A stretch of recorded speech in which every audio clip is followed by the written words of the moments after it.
Let's begin by offering our respects to the founder Acharya of ISKCON, His Divine Grace, A.C. Bhaktivedanta Swami Srila Prabhupada.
Srila Prabhupada ki Jai. Om Ajnana Timirandasya Jnananjana Shalakaya Chakshurun Militam Yena Tasmai Shri Gurave Namaha. Nama Om Vishnu Padaya Krishna Prestaya Bhutale Srimate Bhakti Vedanta Swamin Iti Namine. Namaste Saraswate Deve Gauravani Pracharine Nirvishesha Shunyavadi Paschatya Deshatarine. Hey Krishna Karuna Sindhu Dina Bandhu Jagatpate Gopesha Gopika Kanta Radha Kanta Namostute Tapta Kanchana Gaurangi Radhe Vrindavaneshwari Rishabhanu Sute Devi Pranamami Hari Priye Vancha Kalpataru Vescha Kripa Sindhu Vayevacha Patitanam Pavanebhyo Vaishnavebhyo Namo Namaha. Jai Shri Krishna Chaitanya Prabhu Nityananda Shri Advaita Gadadhar Srivasati Gaura Bhakta Vrinda. Hare Krishna Krishna Krishna Hare Hare Hare Rama Rama Rama Hare Hare. Please repeat after me. Om Namo Bhagavate Vasudevaya. Om Namo Bhagavate Vasudevaya. Om Namo Bhagavate Vasudevaya. Om Namo Bhagavate Vasudevaya. Om Namo Bhagavate Vasudevaya. Om Namo Bhagavate Vasudevaya.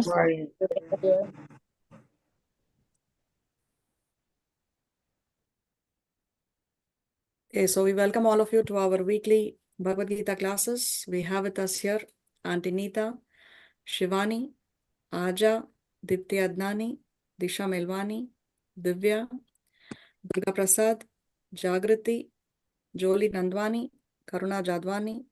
Then we have Khushbu, we have Lal and Mehak Melwani, we have Manju, Venkatchari, Ranjit Das, Rito Lalwani, Romi, Saket, Shreya, who's joining us after a long time. Welcome back, Shreya. And then we have Shri Radhe Hari and Varsha. Okay, so what did we see in the previous class?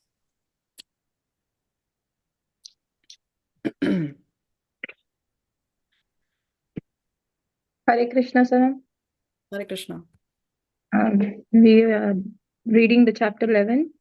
Mm-hmm. We see how Krishna shows the what is it? The universal form. Universal form which was Ugra. With the Kala Rupa, yes, Ugra Rupa.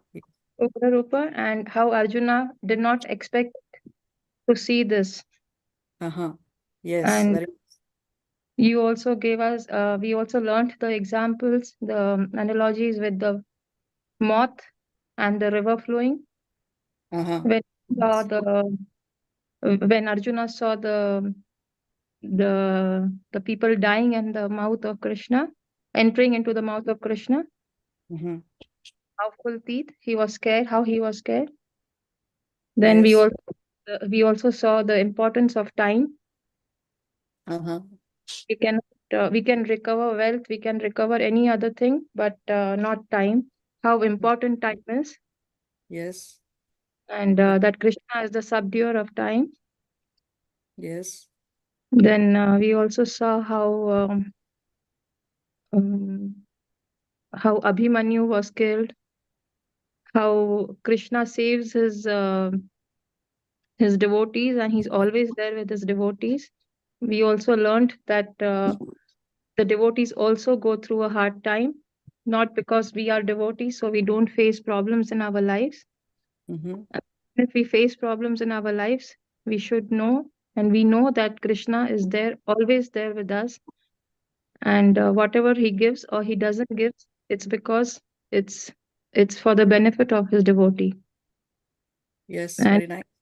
with his devotion, with our devotional service, and with his mercy, we can defeat Krishna. Yes. Very nice. Thank you. Thank you. Anybody else wants to add anything?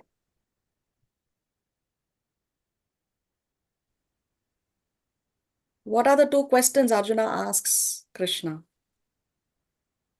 He asked, "Who are you? Yes. And Who what are you? is your mission? What is your mission?" Yes. Who are you and what is your mission? So what does Krishna say? He is Destroyer. Yeah. He's time. yeah. He is time. Yes. And his mission is to Destroy.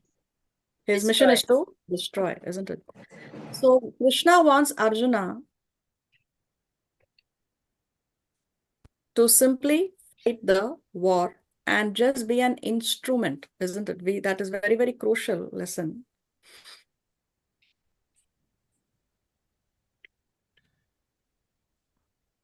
See here, you can be an instrument in the fight. So the same thing applies to us. No, the result is already there with Krishna. The bottom line is, are we willing to become instruments of Krishna? And then Krishna says that we can win the glory. He tells Arjuna that you fight, you win and you can win the glory. So Krishna likes to give credit to his devotees. No, he empowers his devotees. He gives the glory to his devotees. He gives the credit to his devotees. So we only have to become an instrument in the hands of Krishna. Nimitta matram, Krishna says. Nimitta matram. So what is the name of Arjuna that Krishna uses only one time in the entire Bhagavad Gita we saw in the previous class? Sabyasachi. Sabyasachi, yes. Sabyasachi. What does this name mean? That Krishna Arjuna can fight with his two hands at the same time. With equal potency. Equal potency, equal efficiency, isn't it? Yes, very nice. So Sabyasachi is also very, very important name here that Krishna is using in this context. Okay, so let's start today's class. Who can read today? Can I read, Mataji? I can read, but I have to go in few minutes probably. So okay. Okay, so Shri Radhe Hari, would you like to read? Yes, Mataji, thank you. Okay.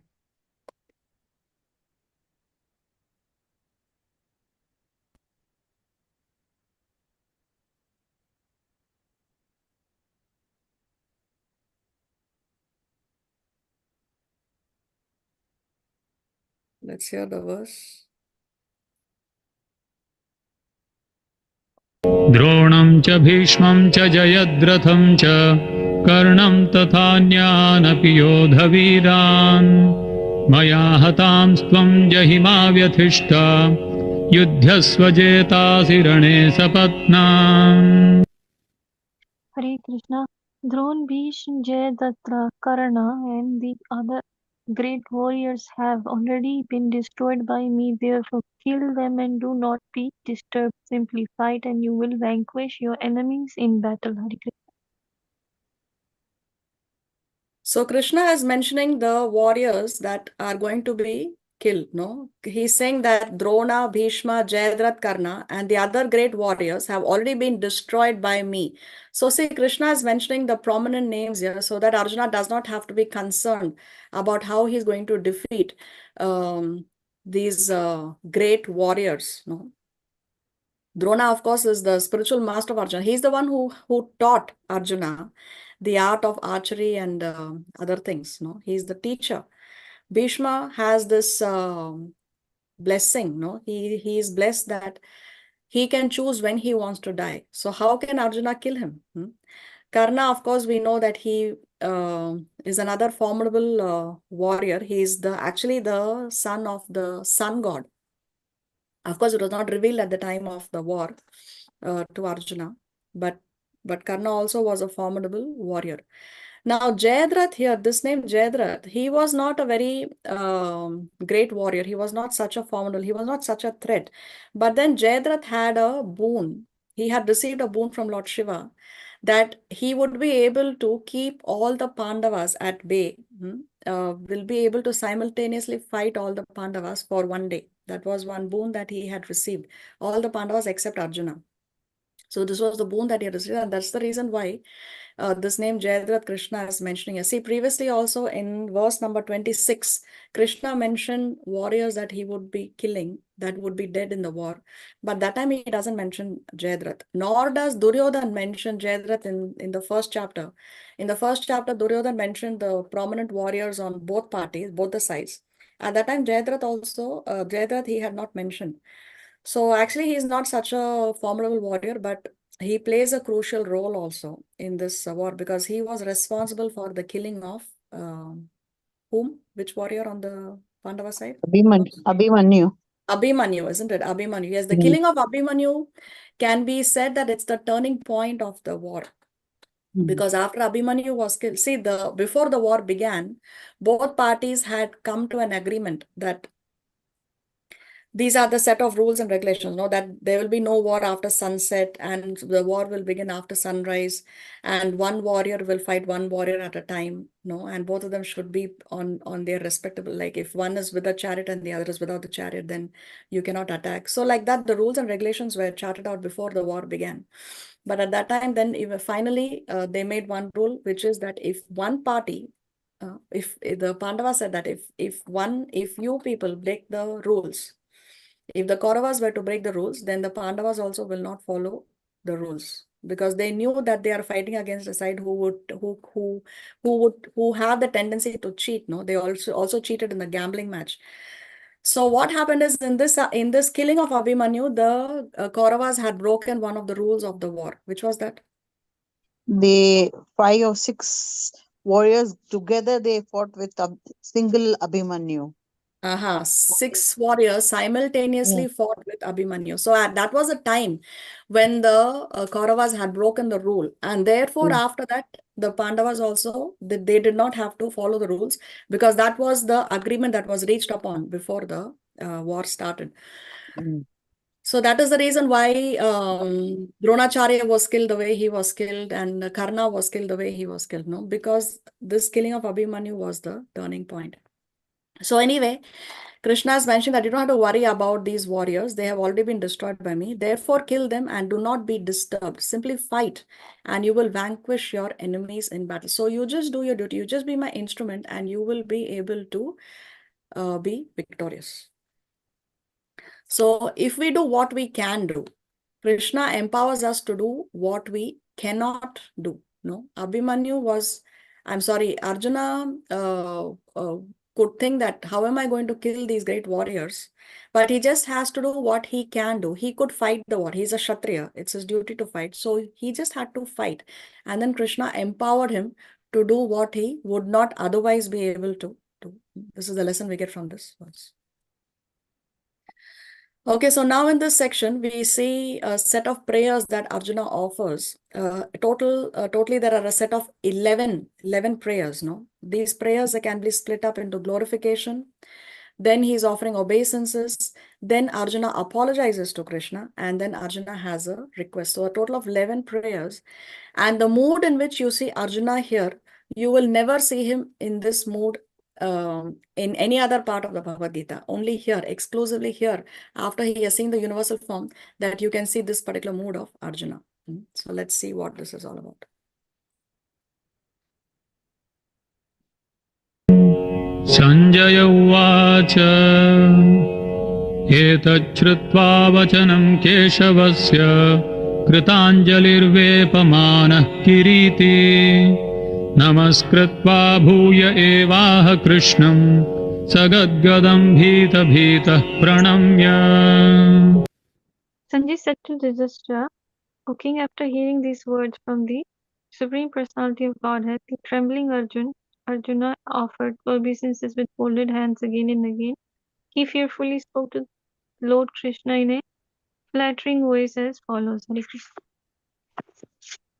So Sanjay again makes his reappearance in the Bhagavad Gita here. So Sanjay is describing to Dhritarashtra what is the condition of Arjuna. So how is Arjuna right now? He is trembling. His body is trembling. He's offering obeisances with folded hands again and again. His voice is faltering and he is in a fearful condition. So this is Arjuna's condition after he sees the universal form.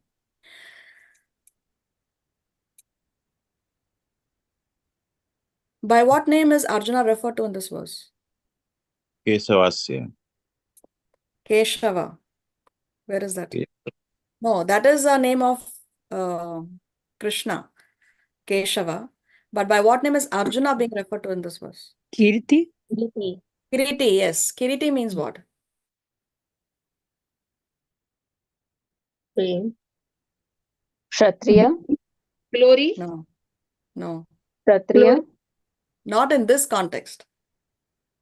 Kiriti actually means he is called Kiriti because he has a special helmet that was given to him by his father Indra. It was a divine helmet, and therefore, because Arjuna had destroyed some of the enemies of Indra, at that time Indra had given him this special helmet, and therefore Arjuna is known as Kiriti from that time. Okay, let's see what. So this section here, Arjuna is glorifying Krishna from 36 to 38. Let's see what Arjuna says next. Arjuna Uvacha Sthane Hrishikesh Tava Prakirtya Jagat Prahrishyatyanurajyate cha Rakshamsi Bhitani Disho Dravanti Sarve Namasyanti cha Siddha Sangha.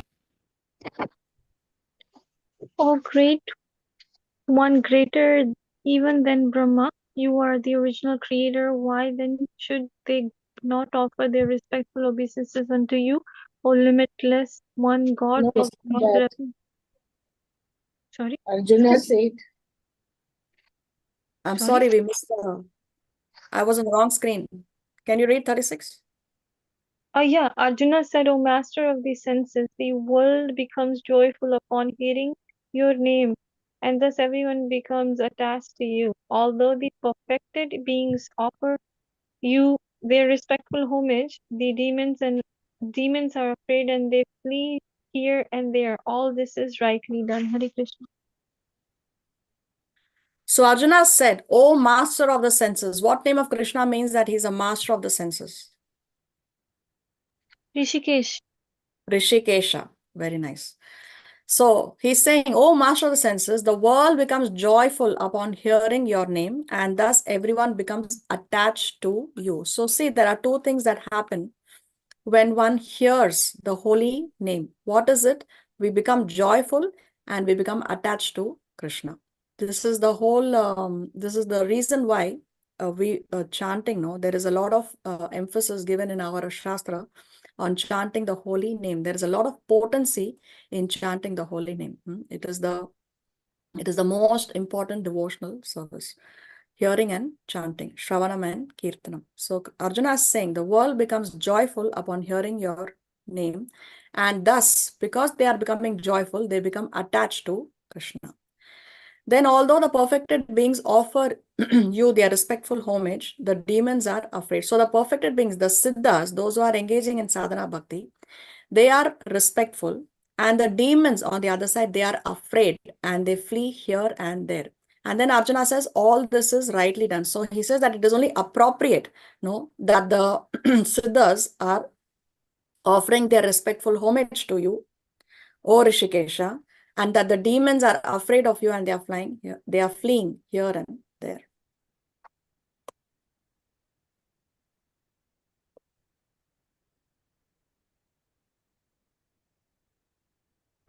Forty-seven. कस्माच्च तेनानमेरन्महात्मन् गरीयसे ब्रह्मणोऽप्यादिकर्त्रे अनन्तदेवेश जगन्निवास त्वमक्षरं सदसत्तत्परं च. O Great One, greater even than Brahma, you are the original creator. Why then should they not offer their respectful obeisances unto you?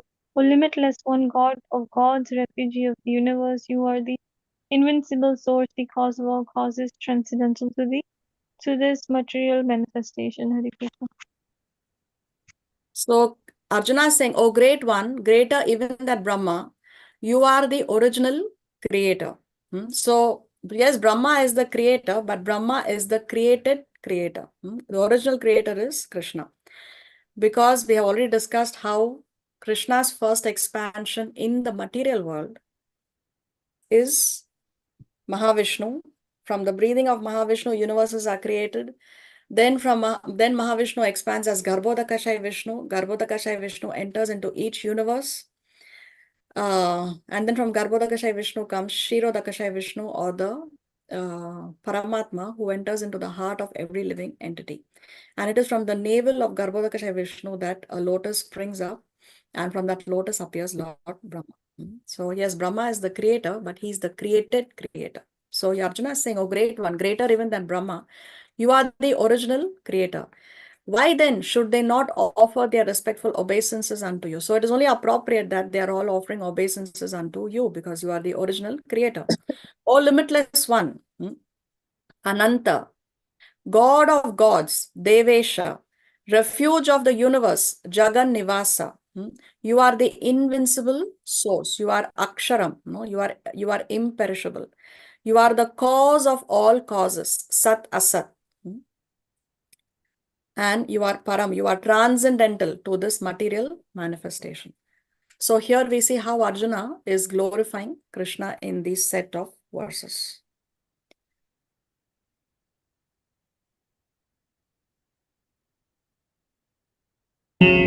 त्वमादिदेवः पुरुषः पुराणः त्वमस्य विश्वस्य परं निधानम् वेत्तासि वेद्यं च परं च धाम त्वया ततं विश्वमनन्तरूप. You are the original personality of Godhead, the oldest, the ultimate sanctuary of this manifested cosmic world. You are the knower of everything, and you are all that is knowable. You are the supreme refugee above the material modes, O limitless form. This whole cosmic manifestation is pervaded by you. Hare Krishna. So this is the last verse in the glorification section, where Arjuna continues to glorify Krishna. What does he say here? You are the original personality of Godhead. You are Adi Deva. Adi means original. So he is Adi Deva. He is the original personality of Godhead. He is the oldest. Purusha Puranas. So he is the oldest. That does not mean that Krishna is a very, very old man. He is eternally residing as a 16-year-old boy in Golok, Vrindavan. So tam Adi Deva Purusha Puranas Tvam Asya Vishwasya Param Nidhanam. He is the ultimate sanctuary of this manifested cosmic world. So he is the sanctuary, or he's the resting place of this manifested cosmic world. You are the knower of everything and you are all that is knowable. So Krishna knows everything. He knows all the Vedas. And from the Vedas, who has to be known? It is Krishna who has to be known. So Krishna knows the Vedas, and from all the Vedas, he is the object that has to be known. Ultimately, one has to come to the conclusion of knowing that yes, Krishna is the Supreme Personality of Godhead. So that's why Vetasi Vedyam. He's the knower of everything and he's all that is knowable. You are the supreme refuge. Param Dhama. He is the supreme refuge above the material modes.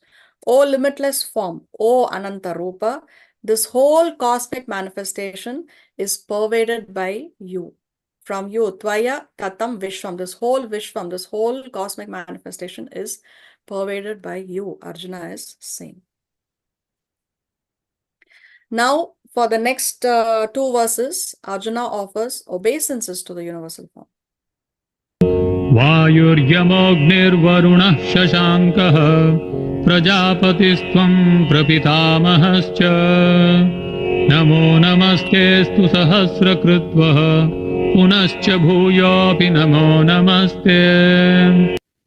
You are the air, you are the supreme controller, you are fire, you are water, and you are the moon, you are Brahma, the first living creature, and you are the great grandfather. I therefore offer my respectful obeisances unto you 1,000 times, and again, yet again. Hare Krishna. So you are air, you are the supreme controller. Vayur, Yamo, then he says you are Agni, you are Varuna, you are Shashanka, you are fire, you are water, you are the moon. You are Brahma, Prajapati. Prajapati here refers to Lord Brahma. It means Lord of the creatures. Then Prapitamahas. Prapitamahas here refers to Krishna. And it means great grandfather. So why is Krishna referred to as a great grandfather? Because he's the oldest. No, because So Brahma from is Krishna, Because Brahma he is Brahma He is the father, and he is the father of Brahma. Brahma so is- then he he's should the be the grandfather. grandfather. No, Great. if Brahma is the father, then Krishna should be the grandfather. But here he's Prapitamahas. He is the great grandfather. Because Krishna is eternal. Krishna is eternal, but so are the living entities. No, why he is the great grandfather? So who is the father, who is the grandfather, and who is the great grandfather of the living entities? Who's the grandfather of the living entities? I think Brahmaji is called Brahma grandfather. is the grandfather. Brahma is the grandfather. That's why Brahma is referred to as Pitamahas. Okay, but Krishna is Prapitamahas. So he's a great grandfather. So if Krishna is a great grandfather, Brahma is the grandfather, then who is the father of the living entities? The Krishna. Prajapati. Who? Prajapati? No, Prajapati here refers to Lord Prajapati is Brahma. Brahma. The father of living entities is Krishna. Manu. Okay, Manu, yeah, because from Manu. Manu, all the living entities Yeah. have come. We have done this previously. Okay, so all, because the word man or Manusha itself comes from Manu. Manu is the son of Brahma. Okay. So here, Prapitamahas, Krishna, Arjuna is saying that you are the great grandfather. Therefore, Arjuna is saying, I offer my respectful obeisances unto you. Namo Namaste. Namo Namaste. I offer my respectful obeisances unto you. Now, how many times he is offering his obeisances? Sahasra. Sahasra Kritva means 1,000 times. Many And times. how many times 1,000 times? He says, Punascha Bhuyo. Again and yet again, Namo Namaste. So Arjuna is offering his respectful obeisances 1,000 times and again and yet again. So you can see how Arjuna is in this mood of extreme reverence, extreme reverence after he's seeing this universal form. So you can see how his mood has changed. Previously, it was friendship, then there was wonder, then there is fear, And now he is offering obeisances over and over again.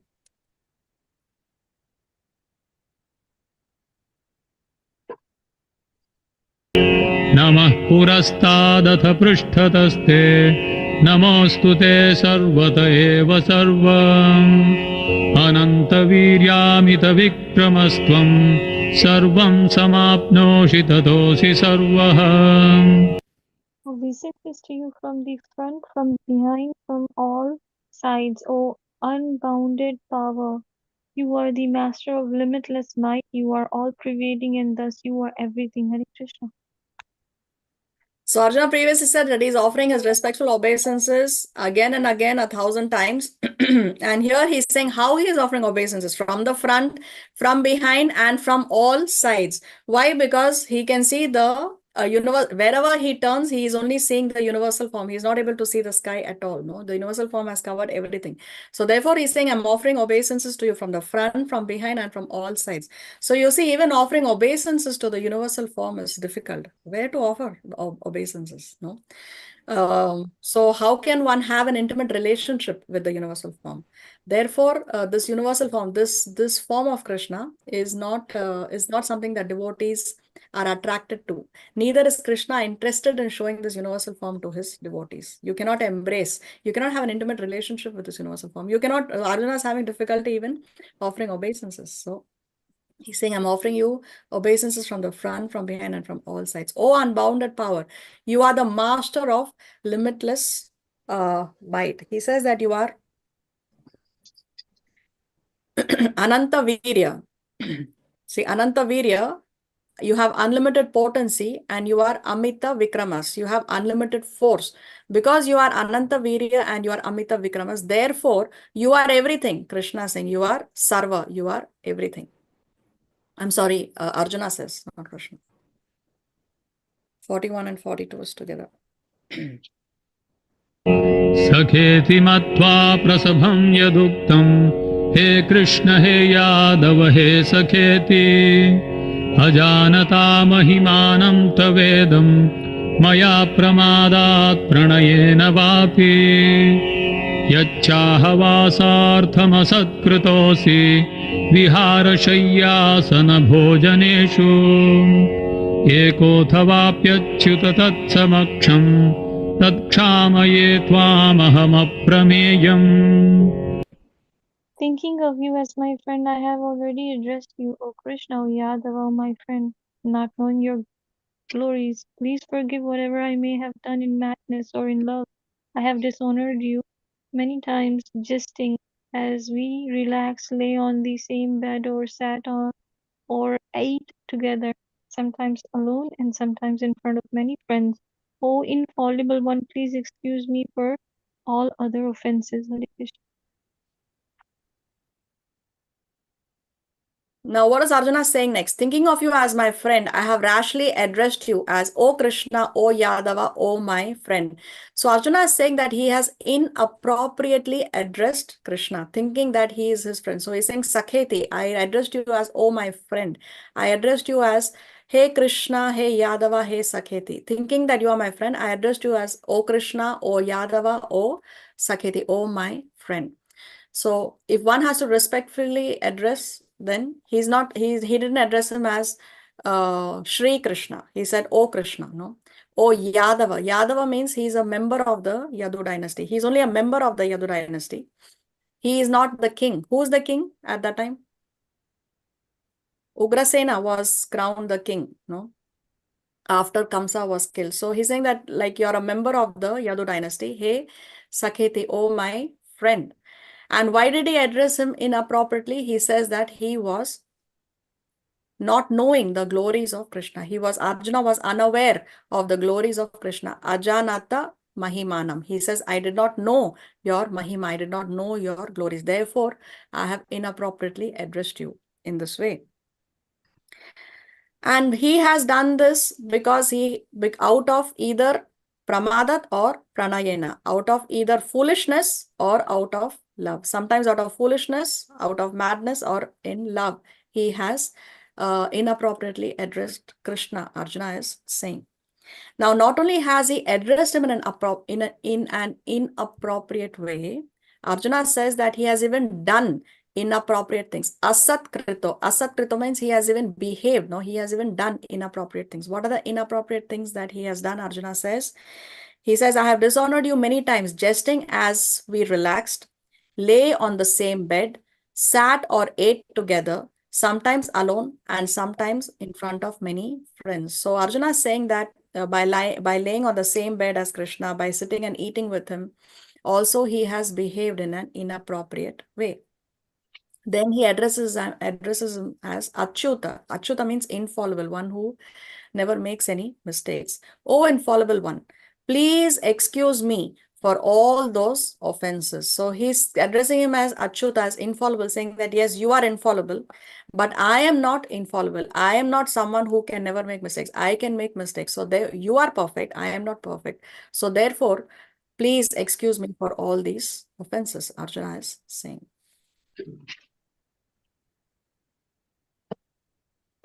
हितासि लोकस्य चराचरस्य त्वमस्य पूज्यश्च गुरुर्गरीयान् न त्वत्समोऽस्त्यभ्यधिकः कुतोऽन्यो लोकत्रयेऽप्यप्रतिमप्रभाव. You are the father of this complete cosmic manifestation of the moving and non-moving. You are its worshipful chief, the supreme spiritual master. No one is greater than you, nor can anyone be one with you. How then could there be anyone greater than you within the three worlds, O Lord of immeasurable power, Hare Krishna? So why should Krishna forgive Arjuna? Arjuna is saying that because you are Pitasi, you are the father of what? Lokasya. You are the father of this complete cosmic manifestation. Chara Achara. You are the father of all the moving and the non-moving living entities. You are Pujas. You are worshipable. You are Gurur Gariyan. You are the supreme spiritual master. Na Tvat Samo. There is no one equal to you. And there is no one greater than you. No, then Arjuna says, Abhyadika kuto anyo. Where can there be anyone who is greater than you in Lokatraya, in all the three worlds?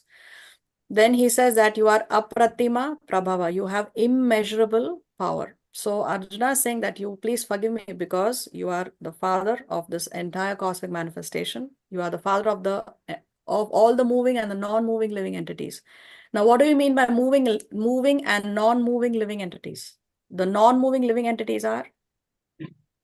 Trees, Trees and Yes, trees, plants, herbs, right? Bushes.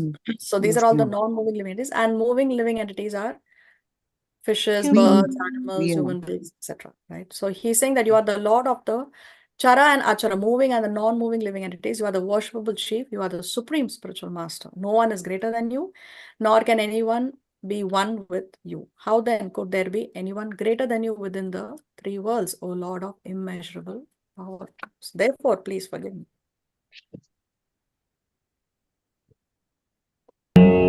तस्मात् प्रणम्य प्रणिधाय कायं प्रसादये त्वामहमीशमीड्यम् इतेव पुत्रस्य सखेव सख्युः प्रियः प्रियायार्हसि देव सोढुम्.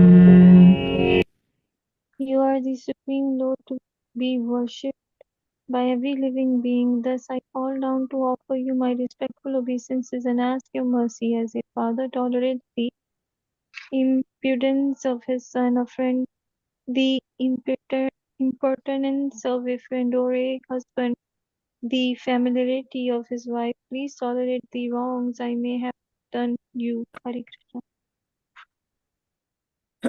So with this verse, Arjuna concludes his appeal for apology. And where is Arjuna right now from this verse? Can you say? Where is he?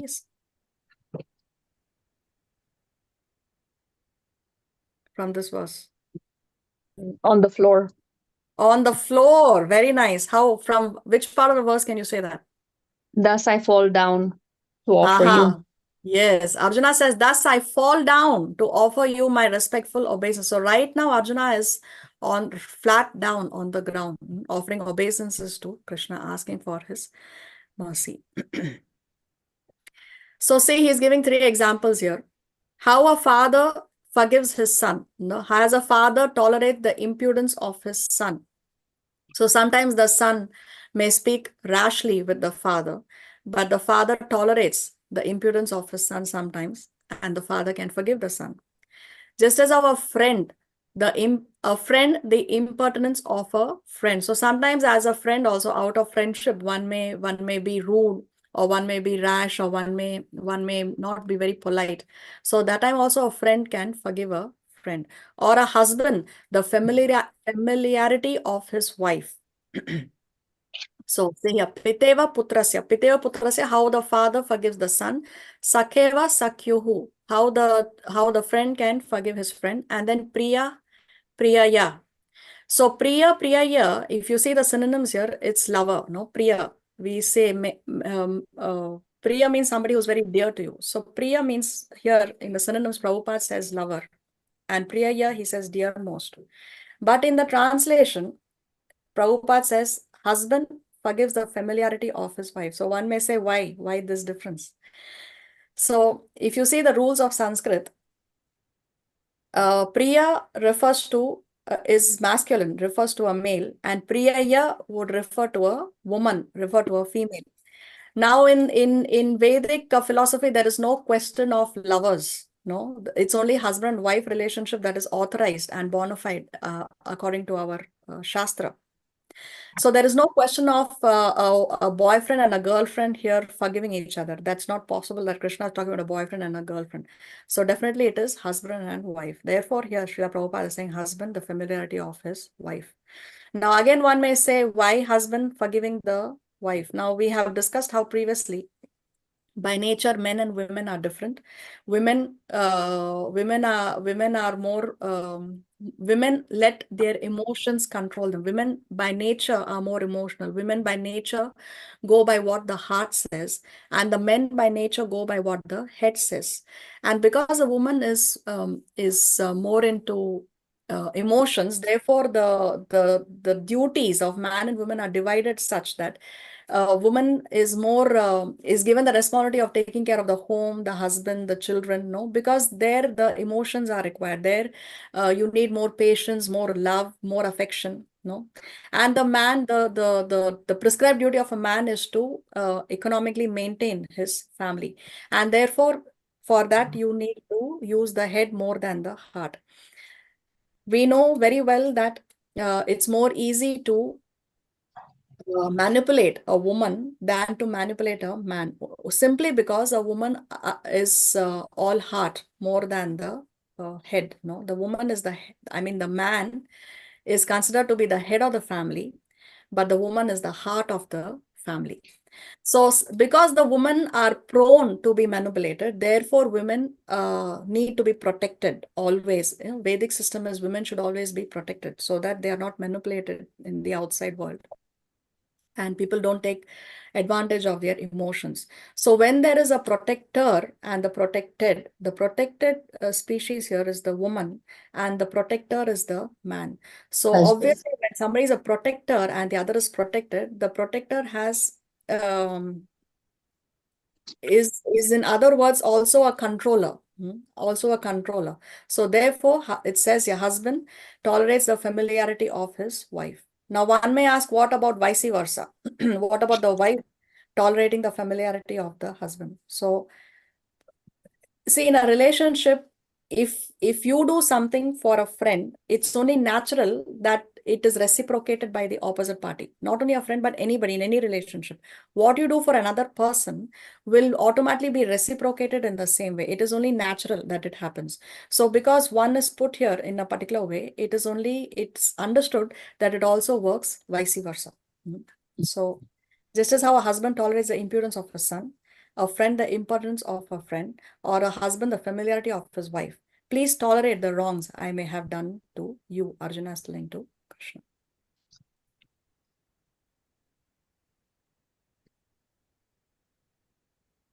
अदृष्टपूर्वं हृषितोऽस्मि दृष्ट्वा भयेन च प्रव्यथितं मनो मे तदेव मे दर्शय देवरूपं प्रसीद देवेश जगन्निवास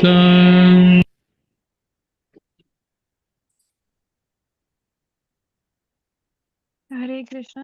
After seeing the universal form, which I have never seen before, I am gladdened, but at the same time my mind is disturbed with fear. Therefore, please bestow your grace upon me and reveal again your form as the personality of Godhead, O Lord of Lords, O abode of the universe.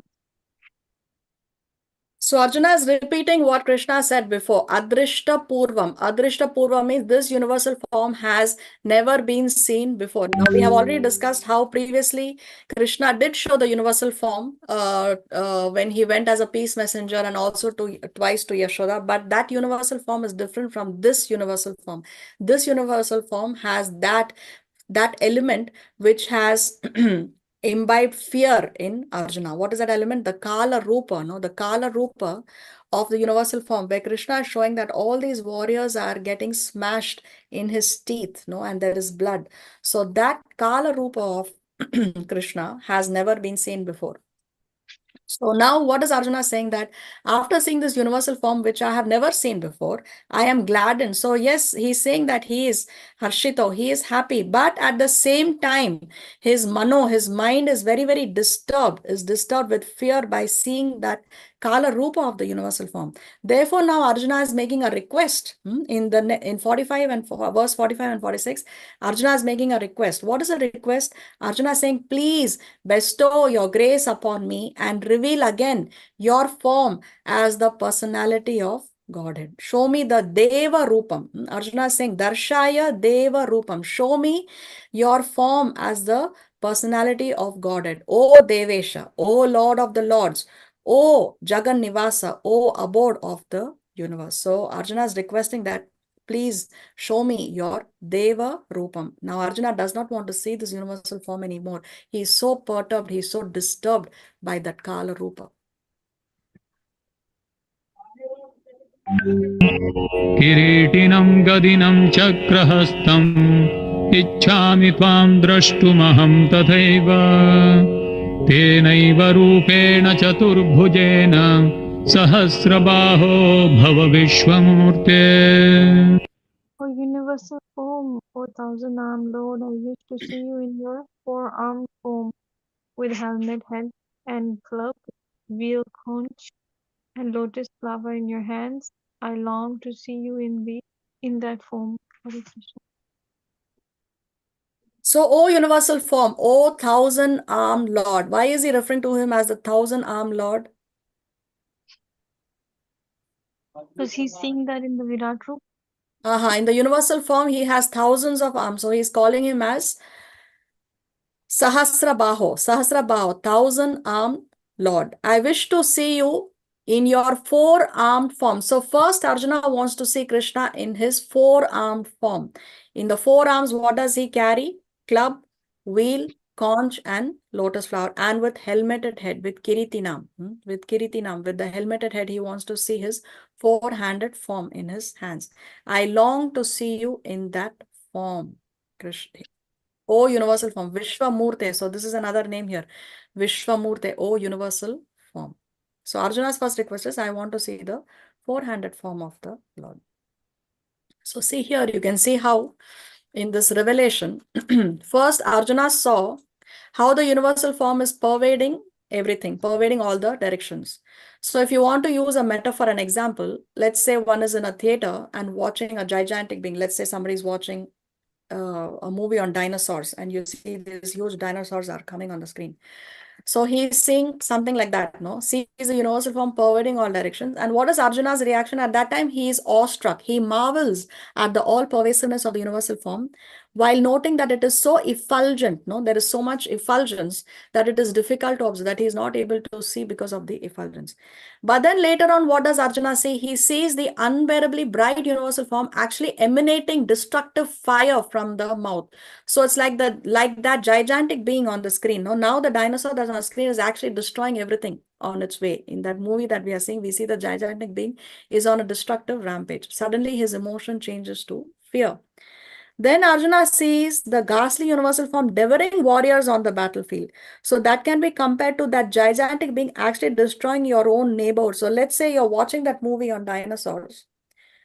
First you see the dinosaurs. Then you see the dinosaurs destroying everything in the movie. But suddenly if you see the dinosaur is just right there in the theater and destroying everybody around you, all the other people who are sitting in the theater, then how fearful that would be, isn't it? So therefore now Arjuna's fear becomes so overwhelming that he begs to know what he is seeing.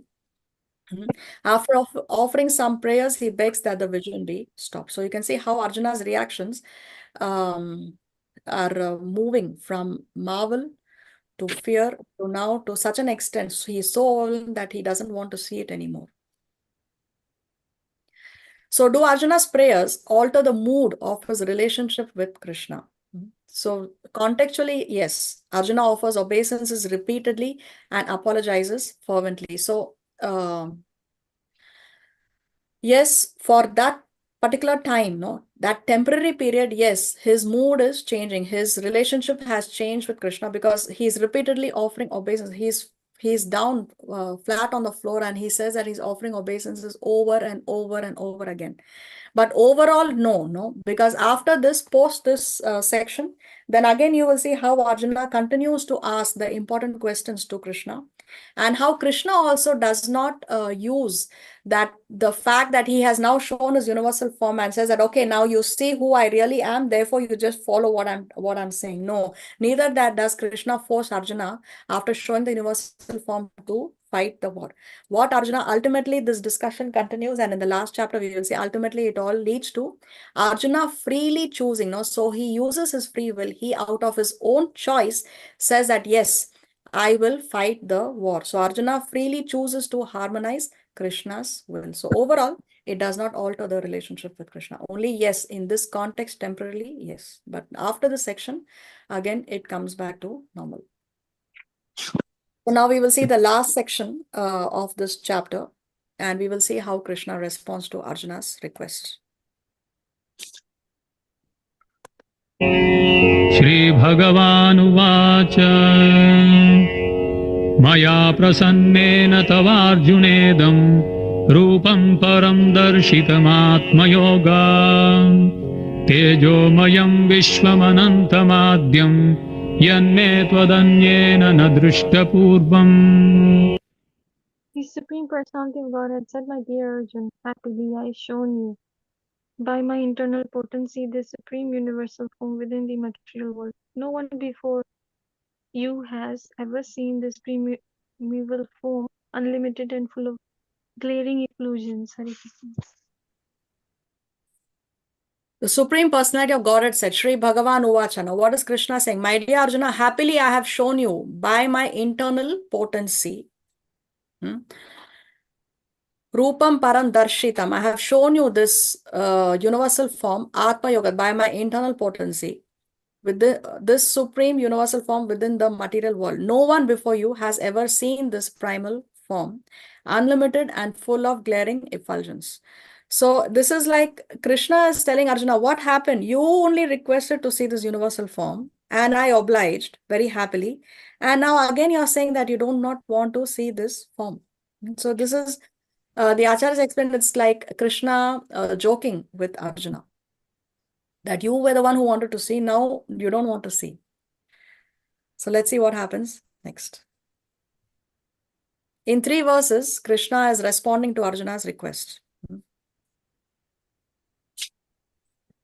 न वेदयज्ञाध्ययनैर्न दानैर्न च क्रियाभिर्न तपोभिरुग्रैः एवं रूपः शक्य अहं नृलोके द्रष्टुं त्वदन्येन कुरु Pravir. O best of the Kuru warriors, no one before you has ever seen this universal form of mine, for neither by studying the Vedas, nor by performing sacrifices, nor by charity, nor by pious activities, nor by severe penances can I be seen in this form in the material world. Hare Krishna. So Krishna continues to respond to Arjuna's request, and he says that no one before you has ever seen this universal form of mine. And for neither by studying the Vedas, na Veda, nor by performing sacrifices, yagya, nor by charity, nor by dana, nor by pious activities, nor by kriya, nor by severe penances, nor by tapobhir, can I be seen in this form in the material world. So this universal form, one cannot say that, oh, I have read the Vedas, I have done a lot of yagyas, I have given a lot of charity, I have done a lot of karma kanda activities or pious activities, karma kanda, or I have done a lot of tapasya. Therefore, I should see this universal form. So Krishna is saying that you cannot see this form by any of these methods. Okay, Lavina, you have your hand raised. I have a Yeah, question. actually, Yes. when you said that in this verse it is written that God is telling that we can't, nobody have seen this universal form. But before you said, I don't know, about 2, 3 last week, you said that in the battlefield also some of them saw the universal form of God. Yeah, in the battlefield. So see, Krishna is showing the universal form to Arjuna. And at that time, Krishna is telling Arjuna that no one before you has seen this form. Now, simultaneously, Sanjaya is seeing. But at that time, when Krishna is showing the universal form and there is a conversation going on between Krishna and Arjuna, so Krishna is saying that before you, nobody else has seen. Right now, simultaneously, Sanjaya is given the Oh, divine vision to see. But at that time, when Krishna is speaking, he's saying that no one before you has seen. So before it has not happened. okay. I mean to say Okay. at the battlefield they have seen, but not before the battlefield. Yeah, before the battle, it was never seen by anyone. And there at that time on the battlefield, also Sanjaya was able to see, and the residents of the other planetary systems were able to see. But the warriors on the battlefield were not able to see the universal form. But means universal form is he's having thousand hands, isn't it? Yes, thousands of arms, heads, Arms eyes, and legs, everything. everything. And the Narayan form is 400, isn't it? Yes, correct. And Narayan is four hands. Krishna form is with 2 hands. 2 hands, yes, correct. Okay. Thank you so much. Welcome. Okay, let's see what Krishna says next. मा ते व्यथा मा च विमूढभावो दृष्ट्वा रूपं घोरमिदृङ्गमेदम् व्यपेतभिप्रीतमनाः पुनस्त्वं तदेव मे रूपमिदं प्रपश्य. You have been perturbed and bewildered by seeing this horrible feature of mine. Now let it be finished, my devotee. Be free again from all disturbances. With a peaceful mind, you can now see the form you desire. Hare Krishna. So Krishna is saying that by seeing Drishtva Rupam Ghoram, by seeing this horrible feature of mine, O Arjuna, you have been perturbed, you have been bewildered by this Ghora Rupa. Therefore, now let it be finished. So Krishna does not want that Arjuna is perturbed. He does not want his devotees to be disturbed. So therefore, Krishna is saying, because you are perturbed and bewildered by this horrible feature of mine, therefore now let it be finished. My devotee, be free from all disturbances. Be free again from all disturbances with a peaceful mind. You can now see the form you desire. So see, Krishna does not want that Arjuna is perturbed. The Lord does not want to see his devotees disturbed or perturbed. Neither does it's a loving relationship. No, Krishna wants the well-being of his devotees, and the devotee also wants to always love Krishna. So therefore, Krishna is saying, okay, now because you are perturbed, because you are disturbed, let it now be finished.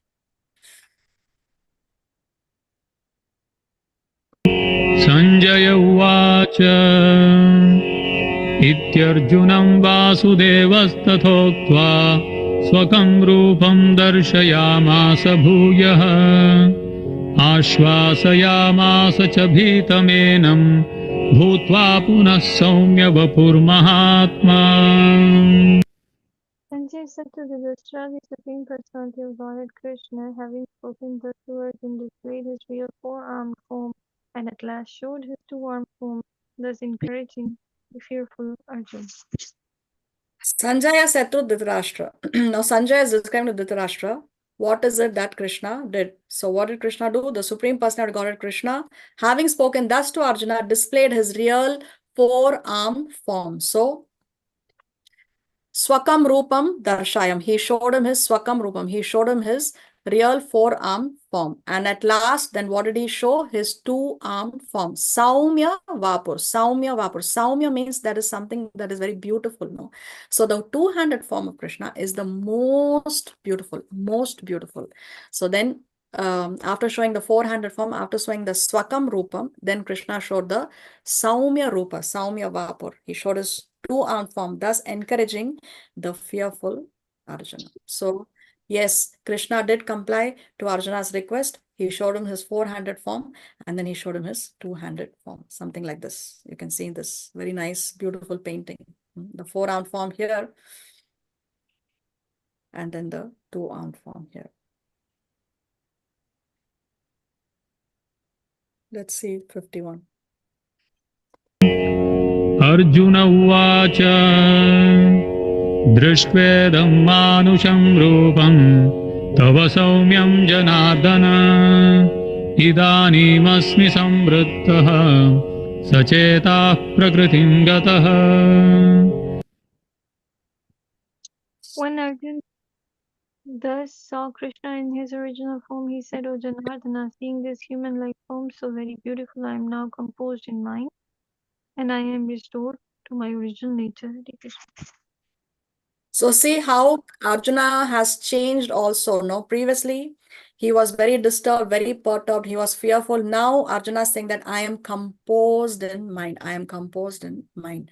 Why Arjuna is now composed in mind? Because now Krishna has shown him the Manusham Rupam, the human-like form. That doesn't mean Krishna is an ordinary human being. Human-like form. We have this form because Krishna has that form. It is not vice versa. So Drishtvedam, Drishtve means after seeing idam, this Manusham Rupam, this human-like form. Arjuna is saying, after I see this human-like form, Tava Saumyam, this is this very, very beautiful form of yours, O Janardana, O Krishna, O chastiser of the enemies. Now, Arjuna says, I am composed in mind and I am restored to my original nature. I am restored to my original nature. So, Prakritim Gata, his Prakriti, his nature has now been restored. So now again, now Arjuna's original nature, which had changed, after he saw the universal form, now that has come back to the normal, that has been restored. He has come back to how he was before. 52. श्रीभगवानुवाच सुदुर्दर्शमिदं रूपं दृष्टवानसि यन्मम देवाप्यस्य रूपस्य नित्यं दर्शनकाङ्क्षिणः. The Supreme Personality of Godhead said, My dear Arjuna, this form of mine you are now seeing is very difficult to behold. Even the demigods are ever seeking the opportunity to see this form, which is so dear. Hare Krishna. Supreme Personality of Godhead said, My dear Arjuna, this form of mine you are now seeing is very difficult to behold. Su-dur darsham. Dur darsham means difficult to see. Su-dur darsham means very difficult to see. Idam rupam, this form. So which form of Krishna is very difficult to see, Krishna is saying? The universal form, the four-handed form, the two-handed form? Universal form. No, two-handed Oh. form. Two-handed form, because idam rupam, this form. So right now Krishna is in the two-handed form, isn't it? Two-handed He has already shown him from the universal, he has already shown the four-handed and now he's in the two-handed form. So Sudur Darsham idam rupam, this form, this two-handed form is very, very difficult to see. Krishna is saying even the demigods, even the devatas are ever seeking the opportunity to see this form which is so dear. See, Krishna is residing in this form in Goloka. Right now we know that Goloka is the spiritual world, and then we have the material world, which is comprising of all these universes, and within the universes there are different planetary systems. In our universe there are 14 planetary systems, and we saw how in the higher planetary systems there are residents in the different planetary systems, and the devatas are in the Swarga Loka, no, Swarga Loka. So these devatas also are in the material world. They are in those higher planetary systems. So how will they see Krishna? Krishna is beyond the material world, no, beyond the Brahman effulgence. He is there. So how will they be able to see Krishna? So therefore, even the demigods are ever seeking the opportunity to see this form, which is so dear, Krishna is saying. We know very well that when Krishna was in the womb of his mother, even the devatas had come and they had offered prayers. No, this you can see in the Srimad Bhagavatam. Devatas had come to visit. Although Krishna is in the womb, they cannot see Krishna. Still, all the devatas had descended to offer their obeisances and to offer prayers when Krishna was in the womb of his mother. And see, even when the devatas saw Krishna, see, when Krishna came to this material world, when he was on our planet, we know these pastimes of how Lord Brahma was completely bewildered when he saw Krishna after Krishna killed Aghasura. He was thinking that, oh, this little boy, he is the one who killed this great demon Aghasura. And then Brahma decided to play a trick. And so he kidnapped Krishna's Gopa friends and all the calves. At that time, what did Krishna do? He expanded himself to each one of those Gopa friends and each one of those calves. And after 1 year, Brahma has returned. And then Brahma sees how Krishna has expanded himself. So he saw all these Narayan forms in all these Gopas and the calves. He saw all these Narayan forms, and Brahma was completely bewildered. So even when they see Krishna, the devatas are bewildered. No? And then Brahma offers prayers to Krishna. This section also is there in the Srimad Bhagavatam. Very, very nice section you can read from your Veda base. So which is the form of in the, you say that two-handed form is very difficult to see, isn't it? Yes. So which is the form now? Means what we are offering prayers to Krishna. Which form is this? It's a two-handed form, isn't it? Two-handed form. Yes. Yes. Yes. But you say So, that it's very difficult to see. yes. So we will address your question in the upcoming slides. Very valid point. Okay. We will address it in the upcoming slides. Okay. Just hold on for a couple of minutes. Thank you. Okay. So here, who are these people on the screen? Can you identify? Who is this person here? Indra. Indra. And who is this elephant? What's his name? Is it good? No, Gajendra. No, not Gajendra. Airavat? Yes, Airavat. No, Airavat. So this happened after which Leela? This incident happened where Indra is offering prayers to Krishna. When And Govardhan. Airavat is bathing Krishna. Govardhan Giriraj. Yes, Govardhan Leela. No, when Indra decided to send torrential rain for 7 continuous days and nights, and he wanted to just drown the whole of Vrindavan and all the residents of Vrindavan. That time, a 7-year-old Krishna lifted the Govardhan hill on the little finger of his left hand for 7 continuous days and nights. And after that, Indra realized, oh, Krishna is the Supreme Personality of Godhead. So then Indra also was bewildered after this Leela. And then Indra offered prayers to Krishna. So even the Devatas say otherwise they cannot see Krishna. So when Krishna came to this planet, then these Devatas, when they saw Krishna, they were completely bewildered. See here, there is a very nice pastime. Once in Dwarka, a Brahmana's wife gave birth to a son who immediately died. The Brahmana took his dead son to the court of King Ugrasena and berated the king. This duplicitous, greedy enemy of Brahmanas has caused my son's death by failing to execute his duties properly.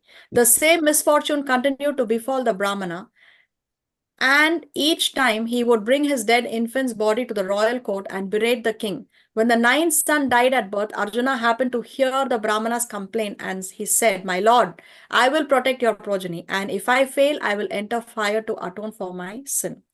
Sometime later, the Brahmana's wife was about to give birth for the 10th time. When Arjuna learnt of this, he went to the maternity house and enveloped it with a protective cage of arrows. Arjuna's efforts were to no avail. However, for as soon as the child was born and began to cry, it disappeared into the sky. As the Brahmana profusely derided Arjuna, the warrior set off for the abode of Yamaraj, the king of death. But Arjuna did not find the Brahmana's son there, and even after searching throughout the 14 worlds, he could find no trace of the infant. Having failed to protect the Brahmana's son, Arjuna was now intent on committing suicide by entering the sacred fire.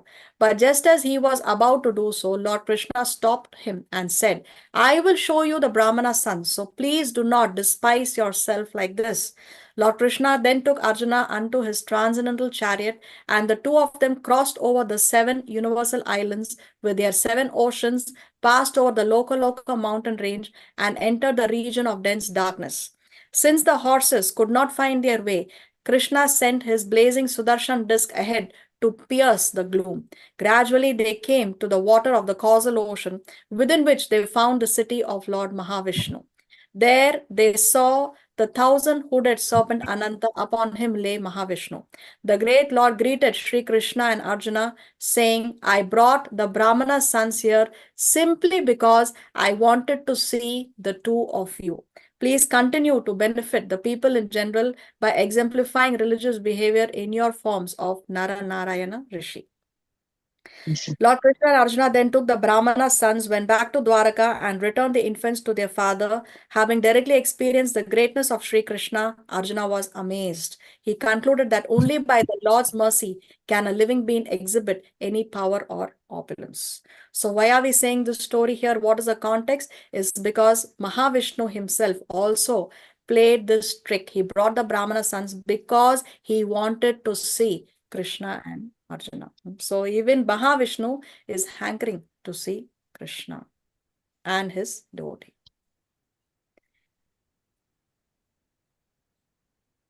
'53. नाहं वेदैर्न तपसा न दानेन च यज्ञया शक्य एवं विधो द्रष्टुं दृष्टवानसि मां यथा. The form you are seeing with your transcendental eyes cannot be understood simply by studying the Vedas, nor by undergoing serious penances, nor by charity, nor by worship. It is not by these means that one can see me as I am. So here Krishna is glorifying bhakti by saying how we cannot see Krishna, how one cannot see Krishna. So Krishna is telling the form that you are seeing. So this two-handed form cannot be understood simply by studying the Vedas, nor by doing serious penances. Even if you do a lot of tapasya, nor by charity, even if you give lot of charity, nor by worship. Here especially it is referring to yagyas, no, fire sacrifices. So one cannot see Krishna by one can be a great Sanskrit scholar, he may know all the shlokas by memory, etc., and not by doing serious penances, even by doing a lot of tapasya. See, Hiranyakashipu did a lot of tapasya, but he did not realize God. Karna did a lot of charity, but he did not realize Krishna. Even though Krishna personally requested Karna, please switch sides. Please fight on the side of the Pandavas. Please do not fight on Duryodhana's side. Even then, Karna failed to recognize the glory of Krishna. So not by study of the Vedas, nor by penances, nor by charity, nor by worship. It is not possible by any of the means to see me as I am. Krishna is saying. So how can we see Krishna? That Krishna explains in the next verse. Now we will come to Lavina's question. Lavina's question, here it is. See, the Bhagavad Gita states that this form of Krishna is very difficult to see. This may raise the question, but wasn't he seen by all the people present when he performed his pastimes? Wasn't seeing him easy for them? So how to answer this question? So the answer to this question is, this is how we understand. See, one may get to see the Lord, but may not understand the significance of having the darshan of the Lord. And that is why it is almost as if not having seen the Lord only. So they are seeing the Lord, but they are not seeing the Lord because they do not understand how important or how glorious it is to have the darshan of the Lord. Therefore, it is important that one sees the Lord with understanding. Mhm. See, for example, if there is there is an illiterate boy or an illiterate child in one remote village in the country, and actually the president is visiting that place, no? Now, this boy, he has no idea that he's the president. So he will not appreciate seeing him because he doesn't know that he's the president. Will he appreciate what he's saying, that he's seeing the president of the country? He is not going to appreciate because he does not have the proper knowledge. But if he knows that actually this person here who's standing right in front of me is actually the president of the country, then he will appreciate it. So in the same way, if a non-devotee will not be able to appreciate the darshan of the, although they are seeing, it's as if they are not seeing. So this is how we understand this. Yeah, Does that thank answer your you. question? Yeah, thank you. Thank you so much. It's You're very welcome. clear. Okay, let's see next. भक्त्या त्वनन्यया शक्य अहमेवं विधोऽर्जुन ज्ञातुं द्रष्टुं च तत्त्वेन प्रवेष्टुं च परन्तप. My dear Arjun, only by undivided devotional service can I be understood as I am standing before you, and can thus be seen directly. Only in this way you can enter into the mysteries of my understanding. Hare Krishna. See, previously Krishna said how we cannot understand him. Here Krishna is explaining how we can understand him. How? By the only way, Krishna is saying, only by undivided devotional service. Only by pure bhakti.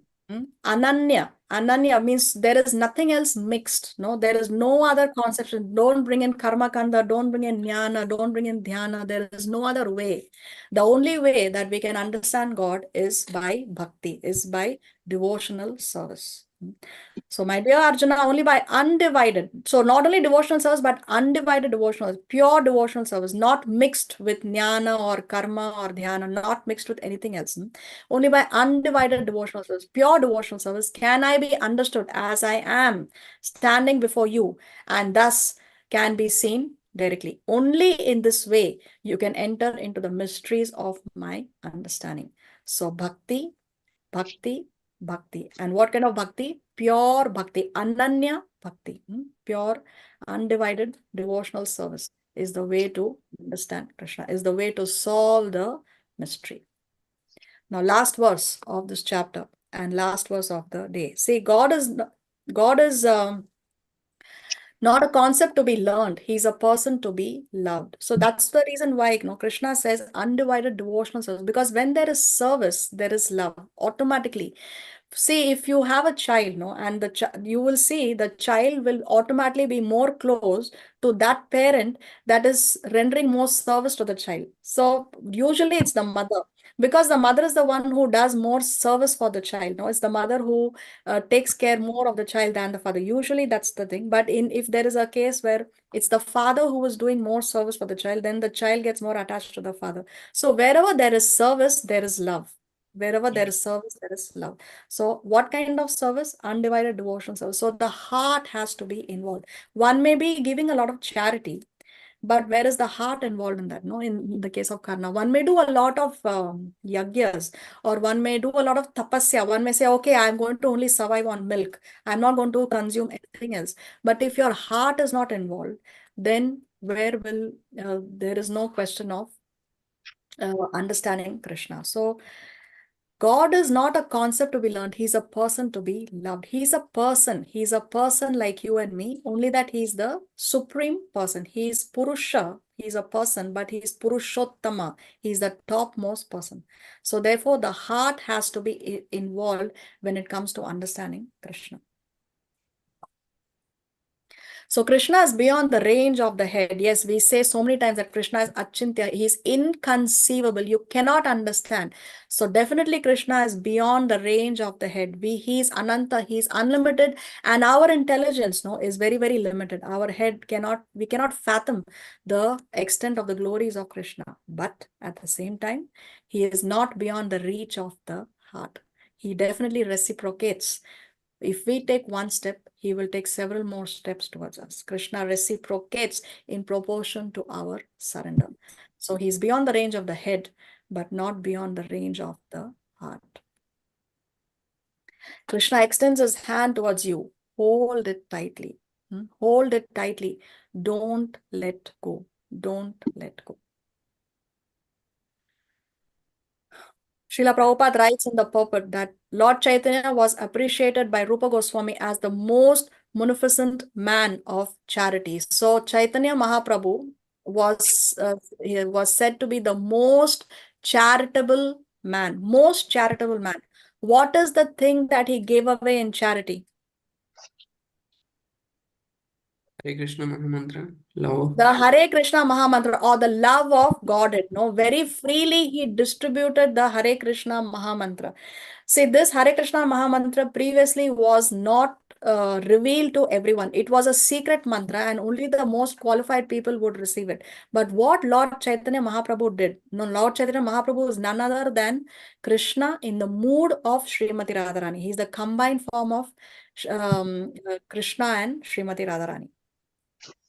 So he opened up this mantra for everyone. So when we receive initiation, we are not getting any secret mantra from the spiritual master. It is open for everyone. He opened it so that everyone can be benefited by chanting the holy name. So therefore, he is considered to be the most charitable man, because he gave away in charity that which is so difficult to obtain, which is the love of God. So he freely distributed love of God.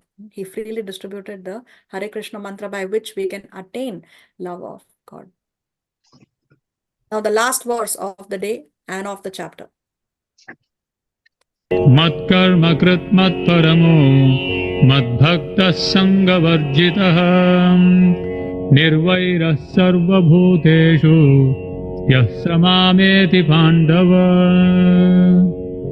Om Tatsaditi Srimad Bhagawad Gita Upanishadsu Brahma Vidyayam Yoga Shastre Shri Krishna Arjuna Samvade Vishwarupa Darshana Yogo Nama Ekadashodhyayah.